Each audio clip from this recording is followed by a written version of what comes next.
नमस्कार, मैं हूं चंद्रशेखर जोशी और आप देख रहे हैं अंतर्राष्ट्रीय खबरों का सबसे भरोसेमंद कार्यक्रम खबर दुनिया की। इस कार्यक्रम में हम आपको इस वक्त की बड़ी और महत्वपूर्ण अंतर्राष्ट्रीय खबरें बताते हैं और दो बड़ी खबरों पर अपने विशेषज्ञ मेहमान के साथ चर्चा करते हैं। आज के एपिसोड में हम चर्चा करेंगे कि सऊदी अरब की ओर से इराक में मौजूद ईरान समर्थित मिलिशिया पर हमले से कैसे पश्चिम एशिया में युद्ध का एक और नया मोर्चा खुलने का खतरा पैदा हो गया है। ईरान और अमेरिका में बातचीत तो चल रही है, लेकिन ट्रंप की नई धमकी और हॉर्मुज को लेकर ईरान की जिद ने कैसे यहां नई जंग का खतरा खड़ा कर दिया है। वहीं एपिसोड में हम बात करेंगे पीओके के साथ साथ अब पाकिस्तान के बलूचिस्तान में भी पाकिस्तानी बलों ने निर्दोषों की लाश बिछाना शुरू कर दिया है। जानेंगे कि अचानक बलूचिस्तान में पाकिस्तानी बलों ने हिंसा का नया दौर क्यों शुरू कर दिया है। होंगी और भी महत्वपूर्ण अंतर्राष्ट्रीय खबरें, लेकिन आइए सबसे पहले आपको दिखाते हैं इस वक्त की अंतर्राष्ट्रीय हेडलाइंस। ईरान जंग का विस्तार, अमेरिका के साथ सऊदी अरब का ईरान समर्थित मिलिशिया पर भीषण वार, पीएमएफ के ठिकानों पर हमला, 20 की मौत, कई घायल। ईरान का जॉर्डन पर पलटवार, अमेरिका ने अपने नागरिकों के लिए जारी की सुरक्षा चेतावनी।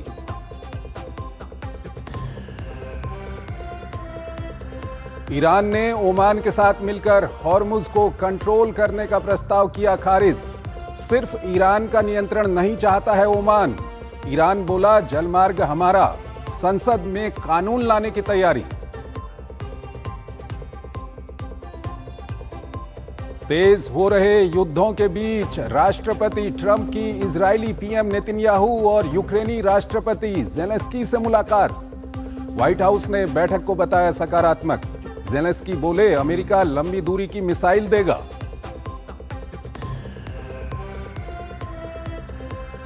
यूएन महासचिव एंटोनियो गुटरेस ने साइप्रस विवाद पर नई बातचीत शुरू करने का किया ऐलान। कहा जल्द बुलाई जाएगी दोनों पक्षों के साथ 5+1 बैठक। बैठक की तारीख फिलहाल तय नहीं। अमेरिका चीन के बीच बढ़ा तनाव, अमेरिका ने लगाया चीनी रोबोटों पर प्रतिबंध। रोबोट को बताया राष्ट्रीय सुरक्षा और साइबर सुरक्षा के लिए बड़ा खतरा। वैश्विक बाजार में चीनी रोबोट निर्माताओं का दबदबा।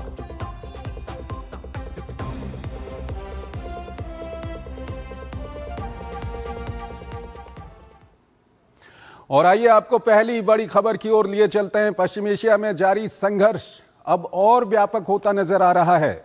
अमेरिका और सऊदी अरब की संयुक्त सैन्य कार्रवाई, ईरान की जवाबी मिसाइल प्रतिक्रिया, चीन की संभावित सैन्य मदद, हॉर्मुज जलडमरू मध्य पर बढ़ता तनाव और व्हाइट हाउस में हाई लेवल कूटनीतिक बैठकों ने पूरे क्षेत्र की सियासत और सुरक्षा समीकरण बदल दिए हैं।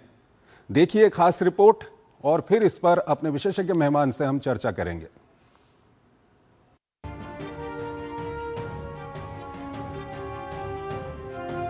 पश्चिम एशिया में जारी जंग अब नए मोर्चे तक पहुंच गई है। ईरान संघर्ष में अब सऊदी अरब की भी सीधी एंट्री हो गई है।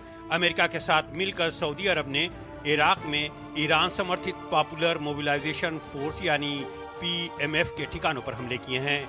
इन हमलों में संगठन के 20 सदस्य मारे गए हैं, जबकि 32 घायल बताए जा रहे हैं। अमेरिकी सेना का कहना है कि इन ठिकानों से अमेरिकी सैनिकों और सऊदी अरब के ऊर्जा प्रतिष्ठानों पर हमलों की तैयारी की जा रही थी। हमले के कुछ घंटे बाद ईरान ने जवाबी कार्रवाई की। ईरान की ओर से जॉर्डन में मौजूद अमेरिकी सैन्य अड्डों को निशाना बनाकर बैलिस्टिक मिसाइल दागी गई। हालांकि जॉर्डन की एयर डिफेंस प्रणाली ने सभी मिसाइलों को हवा में नष्ट कर दिया। जॉर्डन की सेना के मुताबिक बुधवार तड़के ईरान से दागी गई 5 बैलिस्टिक मिसाइलों को इंटरसेप्ट कर लिया गया। वहीं आईआरजीसी ने दावा किया है कि उसने अमेरिकी सैन्य अड्डे और सेंटकॉम सेंटर को निशाना बनाया है। सऊदी अरब पर हुए हमले की गल्फ कोऑपरेशन काउंसिल यानी जीसीसी ने कड़ी निंदा की है। इस बीच ईरान अपनी हवाई सुरक्षा मजबूत करने में जुट गया है। रॉयटर्स के मुताबिक चीन आने वाले हफ्तों में ईरान को 300 से 400 shoulder fire and defence missile system की पहली खेप भेज सकता है। इनमें चीन के QW-12 और FN-16 मिसाइल सिस्टम शामिल बताए जा रहे हैं, जिनका इस्तेमाल कम ऊंचाई पर उड़ने वाले विमान, हेलीकॉप्टर और ड्रोन को निशाना बनाने के लिए किया जा सकता है। दूसरी ओर होर्मुज स्ट्रेट को लेकर भी तनाव जारी है। ईरान ने ओमान के साथ मिलकर होर्मुज स्ट्रेट को चलाने के प्रस्ताव को खारिज कर दिया है। ईरान के उप विदेश मंत्री काज़ेम गरीबाबादी ने कहा है कि ओमान का प्रस्ताव तेहरान की चिंताओं को पर्याप्त रूप से संबोधित नहीं करता है। इस बीच यमन के ईरान समर्थित हूती समूह ने दावा किया है कि उन्होंने सऊदी अरब का एक टोही विमान मार गिराया है। हूती संगठन के मुताबिक ड्रोन सादा गॉर्नेट के ऊपर उड़ान भर रहा था, तभी उसे निशाना बनाया गया। हूती को सऊदी अरब के बंदरगाहों से जुड़े जहाजों को निशाना बनाने की चेतावनी के बाद चीन ने अपने तेल टैंकरों की सुरक्षित आवाजाही सुनिश्चित करने के लिए हूती से सीधी बातचीत की है। वहीं अमेरिका में राष्ट्रपति डोनाल्ड ट्रंप और इजराइल के प्रधानमंत्री बेंजामिन नेतन्याहू के बीच व्हाइट हाउस में अहम बैठक हुई। करीब 90 मिनट चली इस बैठक के बाद नेतन्याहू ने कहा कि ये उनकी अब तक की सबसे अच्छी बातचीत में से एक रही। इससे पहले ट्रंप ने यूक्रेन के राष्ट्रपति वोलोदिमीर ज़ेलेंस्की से भी मुलाकात की थी। ज़ेलेंस्की ने बताया कि बैठक में पैट्रियट एयर डिफेंस सिस्टम के इंटरसेप्टर उत्पादन के लाइसेंस और कई अहम प्रस्तावों पर चर्चा हुई। दोनों नेताओं ने कूटनीतिक प्रयासों को फिर से तेज करने और आगे की बातचीत के लिए टीमों के बीच समन्वय बढ़ाने पर सहमति जताई।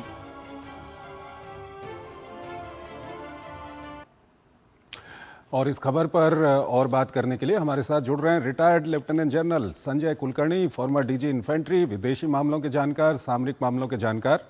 संजय जी, बहुत बहुत स्वागत है आपका हमारे इस कार्यक्रम में। संजय जी, ये जो नए नए डेवलपमेंट हो रहे हैं, सऊदी अरब और अमेरिका ने मिलके जो इराक में शिया मिलिशिया वहाँ पर है, ईरान से एफिलिएटेड, उसके ऊपर हमला किया है, वहाँ लाल सागर में अलग समीकरण चल रहे हैं, क्या कुछ कहेंगे? बहुत बहुत धन्यवाद चंद्रशेखर जी। वाकई बहुत ही चिंताजनक स्थिति उत्पन्न हो रही है, क्योंकि लग रहा था कि 13-14 दिन के युद्ध के बाद जिस प्रकार से 3 दिन तक शांति बहाल हुई थी, और वो शांति बहाल होते ही अचानक जिस प्रकार से हमले शुरू हो गए, और खासकर जो इराक के द्वारा जो मोबिलाइजेशन फोर्सेस हैं इराक के अंदर, उन्होंने जिस प्रकार से हमला किया, और कहा जाता है कि ईरान ने भी जॉर्डन में जो यूएस की फैसिलिटीज है उनके ऊपर हमला किया, लेकिन नुकसान नहीं हुआ।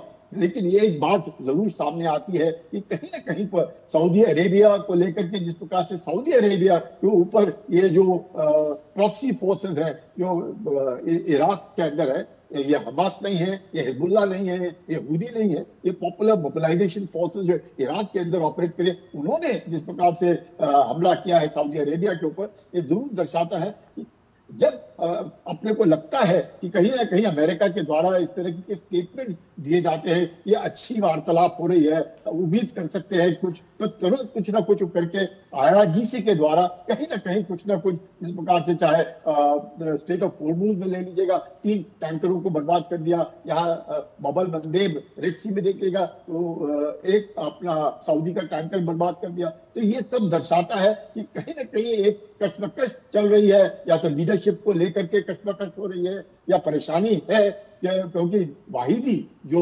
IRGC के कमांडर है वो सिर्फ मिलिट्री पर्सनल नहीं है, एक जनरल नहीं है, लेकिन उन्हें अपना राजनीति का भी बहुत जबरदस्त एक एक्सपीरियंस है, क्योंकि वो MNEजाद जब वो राष्ट्रपति थे तो उनके नीचे वो डिफेंस मिनिस्टर थे, जब रियासी राष्ट्रपति थे तो उनके नीचे वो इंटरनल सिक्योरिटी मिनिस्टर थे, और अब वो IRGC के कमांडर हैं। इससे पहले वो कर्ड्स के कमांडर थे, और कर्ड्स की फोर्स जो है वो ही इन हमास, हिजबुल्लाह, सऊदियों को ट्रेनिंग करती है, मोबिलाइजेशन फोर्सेस को ट्रेन करती है, मिलिशिया फोर्सेस जो इराक और सीरिया में है उनको ट्रेन करती है। तो कहीं ना कहीं मुझे लगता है IRGC जो है हो सकता है उनके अस्तित्व को लेकर के, या उनको ऐसे ना लगे कि स्टेट ऑफ होर्मुज, जैसे आप बता रहे थे, स्टेट ऑफ होर्मुज वेपनाइज करने की जो बातचीत हो रही है कि अमेरिका बूट्स ऑन ग्राउंड रख नहीं पाता, अगर वो उसमें परेशानी है तो उनको लगता है कि जो स्टेट ऑफ होर्मुज है उसको वेपनाइज किया जाए, जिसके द्वारा कि विश्व भर में तेल को लेकर के हाहाकार मची रहे, और अमेरिका के ऊपर प्रेशर है कि वो जो है वहां से दूर हो जाए, और फिर ईरान जो है, और बिल्कुल अब तो हॉर्मुज के साथ साथ जो बाबल मंदेब है उसको भी वेपनाइज करने की पूरी कोशिश कर रहा है ईरान। सर, यहाँ पर सवाल ये है कि ये जिस तरह से वहाँ पर हमले हो रहे हैं, कहीं ना कहीं एक शिया और सुन्नी के बीच में रिफ्ट था खाड़ी में, और वो अब खुल के सामने आ गया शिया सुन्नी का रिफ्ट। बिल्कुल, आप देखिएगा जिस प्रकार से 123 एग्रीमेंट अमेरिका ने दस्तखत किए हैं सऊदी अरेबिया के साथ इस 24 जुलाई को, वो क्या दर्शाता है, यानी कि चाहे वो पीसफुल पर्पसेस के लिए हो, जनरेशन ऑफ इलेक्ट्रिसिटी के लिए हो, लेकिन इस तरह का एग्रीमेंट सऊदी अरेबिया और यूएसए का होना, और पहले भी उसी वही एक ऐसा एग्रीमेंट था जो ईरान के साथ बहुत साल पहले हुआ, और अब हम लोगों ने देख लिया क्या हो गया है। और अब जो लीडरशिप का रोल है, सऊदी अरेबिया नहीं चाहता है कि वो कहीं से अलग थलग हो जाए, और ये वो नहीं चाहता है कि ईरान जो है वो एक शिया मुल्क होने के नाते इस पूरे इलाके में जिस प्रकार से ईरान उभरा है, ईरान का मनोबल ऊंचा हुआ है, जिस प्रकार से विश्व में लग रहा है कि ईरान ने मतलब आंख में आंख डाल करके वो टक्कर दे रहा है अमेरिका को, तो सऊदी अरेबिया को जरूर लगा होगा कि उसके लीडरशिप को खतरा है, और वो नहीं चाहता है कि इतने सारे देशों के बीच में वो अलग थलग पड़ जाए। और अमेरिका ने अब जब डील किया है तो सऊदी और अमेरिका मिलकर के जिस प्रकार से हमला कर रहे हैं इराक में, जो इनके जो मिलिशिया फोर्सेस हैं और जो हमला कर रहे हैं अमेरिकन बेसिस के ऊपर, ये दर्शाता है कि ईरान को भी अब लगने लगा है, चाहे ईरान ने सऊदी अरेबिया पर डायरेक्ट हमला ना किया हो, यूएई पे डायरेक्ट हमला ना किया हो, लेकिन हुदीस के द्वारा जिस प्रकार से हमला हो रहा है सऊदी अरेबिया पे, वो भी एक खतरे की घटना है। इस सब के बीच सर एक खबर यह है कि चीन से जो शोल्डर से फायर करने वाली मिसाइल्स हैं वो ईरान को मिलने वाली हैं, इसको आप किस तरह से एक्सप्लेन करेंगे सर? देखिए, जो चीन है अभी तक पूरे माहौल में बिल्कुल जैसे बोलते हैं चुपचाप देख रहा है, घात लगाए बैठा है, और कहीं ना कहीं जो भी इंटेलिजेंस है, जो भी उनको स्पेयर पार्ट्स है, लॉजिस्टिक्स है, अभी तक उसकी मदद कर रहा है। ट्रंप कह रहे हैं कि चीन डायरेक्ट मदद नहीं कर रहा, लेकिन अगर इस तरह की शोल्डर फायर्ड मिसाइल को अगर चीन ईरान को देने लग जाए तो माहौल और भी खराब हो जाएगा, क्योंकि मिसाइल्स हुए, ड्रोन हुए और शोल्डर फायर्ड मिसाइल्स हुए, यानी कि ट्रुप्स ऑन ग्राउंड बिल्कुल ही मुश्किल और ऑलमोस्ट इम्पॉसिबल हो जाएगा अमेरिका को ईरान के ऊपर हमला करना। बम्बार्डमेंट के द्वारा ईरान कब्जे में मतलब उनके काबू में नहीं आ रहा है, और वहां पे उनका मनोबल ऊंचा है, IRGC और उसकी पकड़ मजबूत हो रही है, तो ये दिक्कतें जरूर आएंगी। ठीक है सर। सर हमारे साथ बने रहिएगा, एक और महत्वपूर्ण विषय है उस पर अभी हम बातचीत करेंगे, लेकिन यहाँ पर हमको एक छोटा सा ब्रेक लेना है, एक छोटा सा break.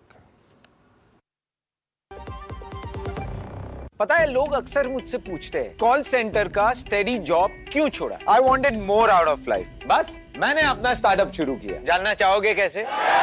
Then start up your own business as an LIC agent. यहाँ सब कुछ है, great products, zero investment, leading organisation and unlimited opportunities. तो क्या आप तैयार है LIC एजेंट बनो? अब बड़ा सोचो। हमारी वेबसाइट पर जाएं या अपनी नजदीकी LIC शाखा से संपर्क करें। मेरी पसंद, मेरी पसंद, मेरी पसंद, मेरी पसंद, हमारी पसंद, हम सबकी पसंद। मजबूत देश का मजबूत सरिया हो गया स्टील।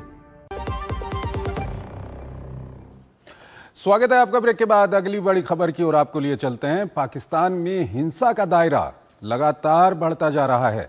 POK के साथ साथ बलूचिस्तान में गोलीबारी, अपहरण और आगजनी की घटनाओं ने हालात को और विस्फोटक बना दिया है। सुरक्षा बल सैन्य अभियान चला रहे हैं, लेकिन हिंसा थमने का नाम नहीं ले रही। पाकिस्तानी संसद में भी अब आवाज उठने लगी है। आखिर फिर क्यों सुलग रहा है बलूचिस्तान, और क्या पाकिस्तान अपने ही सबसे बड़े आंतरिक संकट से जूझ रहा है? देखिए ये रिपोर्ट, और फिर इस पर अपने विशेषज्ञ मेहमान से हम चर्चा करेंगे।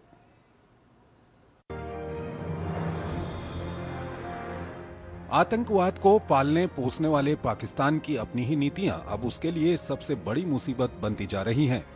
एक तरफ POK के आम लोगों पर गोलियां चलाई जा रही हैं, तो दूसरी ओर बलूचिस्तान हिंसा की आग में लगातार जल रहा है।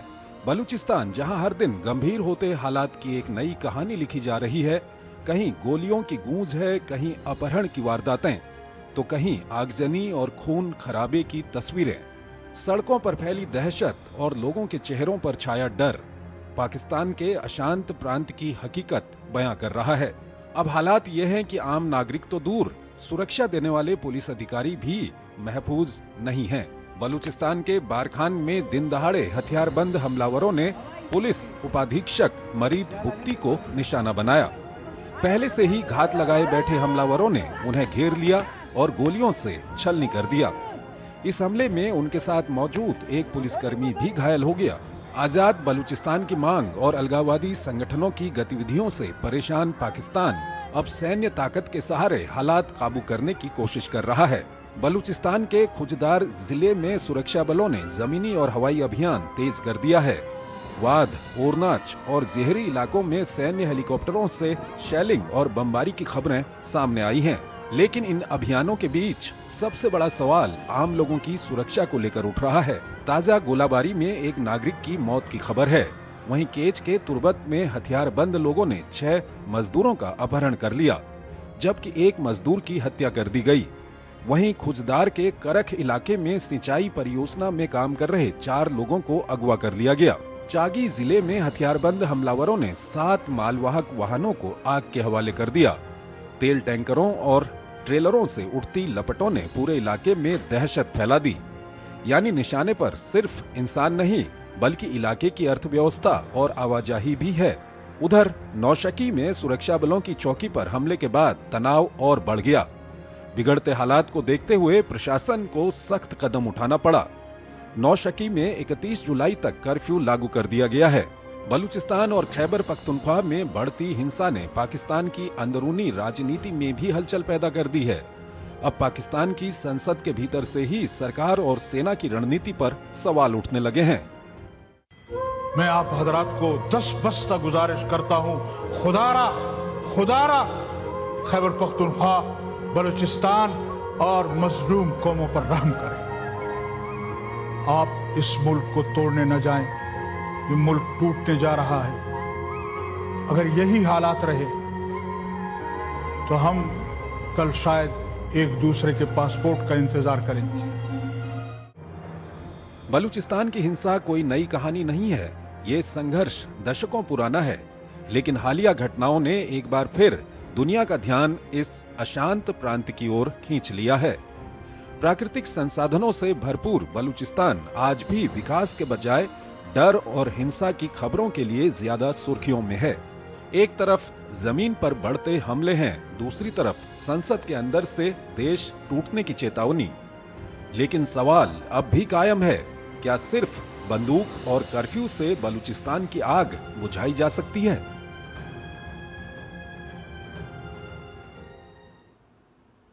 Sanjay Kulkarni, retired lieutenant general और फॉर्मर डीजी इन्फेंट्री, सामरिक और विदेशी मामलों के जानकार हमारे साथ जुड़े हुए हैं। संजय जी, ये जो हम देख रहे हैं, पाकिस्तान की संसद में भी अब एक सांसद ने साफ कह दिया कि पाकिस्तान टूटने जा रहा है।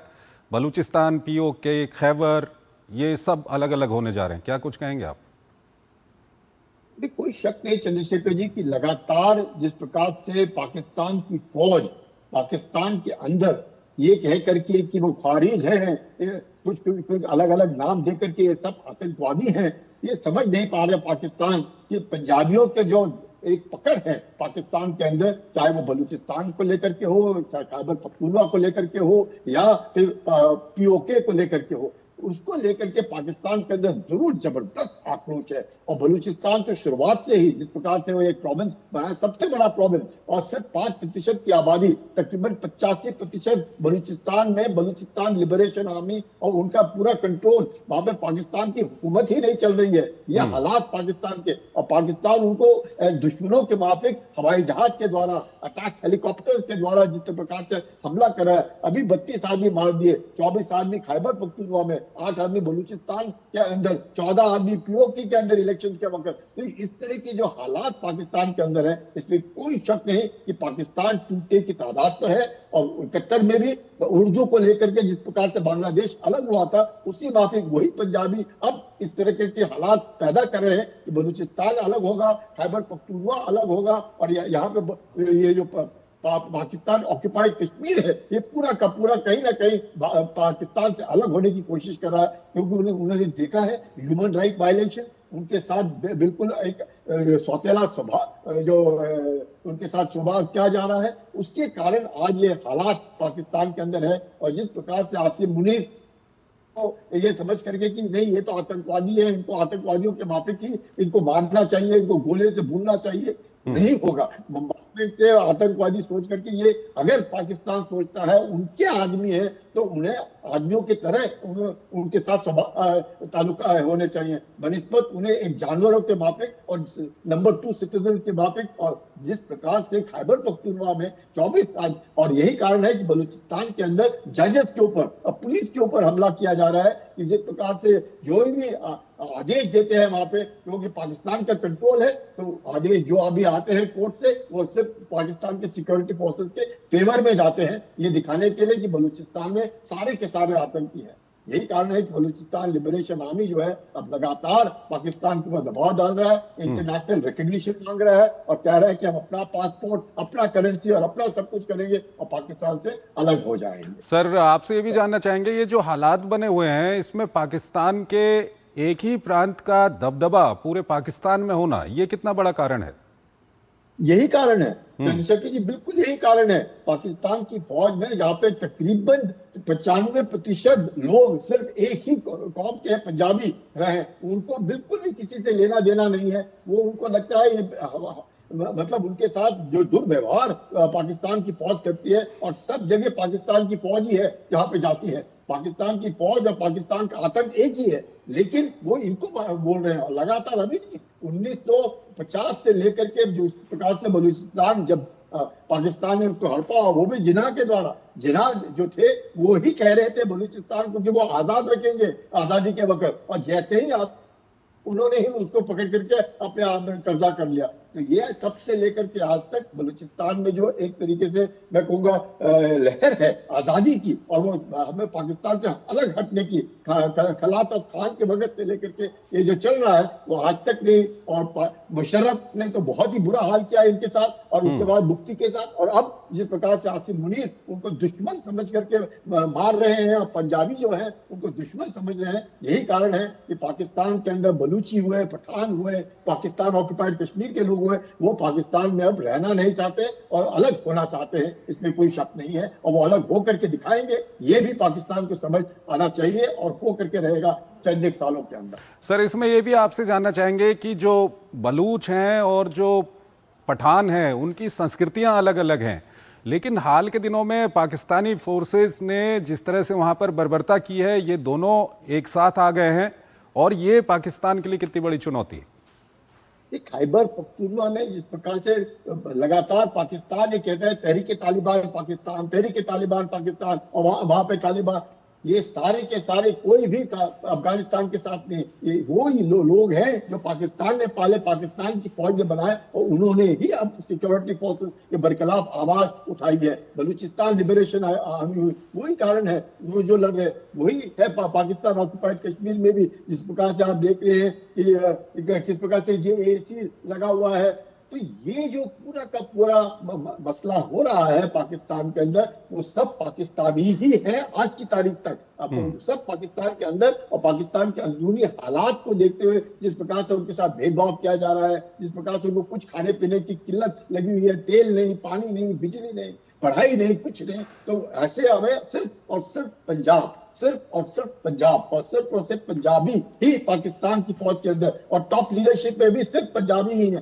तो ये हालात जो है, यही कारण है कि बलूची अपने आप को पाकिस्तानी नहीं समझते, पठान जो है वो अपने आप को पाकिस्तानी नहीं समझते, POK के लोग हैं वो अपने आप को पाकिस्तानी नहीं समझते, और हालत ये आ गई है कि पाकिस्तान अब टूटने की तादाद में खड़ा है। ठीक है सर।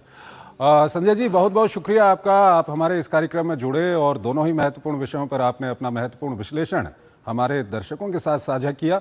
और इसी के साथ अंतर्राष्ट्रीय खबरों के हमारे इस खास कार्यक्रम को हम यहीं पर समाप्त करते हैं, लेकिन जाते जाते आपको छोड़ जाते हैं आज की कुछ और महत्वपूर्ण और बड़ी अंतर्राष्ट्रीय खबरों के साथ। आप इन खबरों को देखिए और हमारी पूरी टीम को इजाज़त दीजिए। नमस्कार।